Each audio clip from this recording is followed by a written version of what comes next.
অনেকে জিজ্ঞাসা করেন যে ডাক্তারবাবু, খালি পেটে ফল খাওয়া যায়? খেলে হজমের সমস্যা বা অম্বল ইত্যাদি হবে না তো? তাদের উদ্দেশ্যে বলি, আপনারা আগে একটু বুঝুন ফলে কি কি থাকে। প্রধানত ফলে কিছু ন্যাচারাল সুগার, মূলত ওই ফ্রুক্টোজ, সুক্রোজ ইত্যাদি ফর্মে তাদের সুগার থাকে।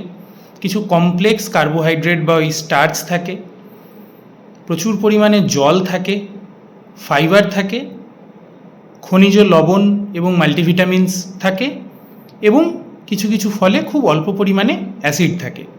যারা হজমের ভয় পান তাদের উদ্দেশ্যে বলি যে এতে যে পরিমাণে ফাইবার থাকে, জল থাকে, তাতে ফল খুবই সহজপাচ্য একটি খাবার।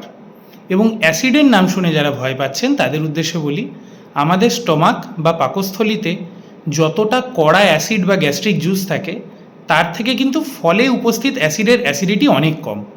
তাই আপনারা খালি পেটে নিশ্চিন্তে ফল খান, কোনো অসুবিধা নেই। সবাই ভালো থাকুন, সুস্থ থাকুন।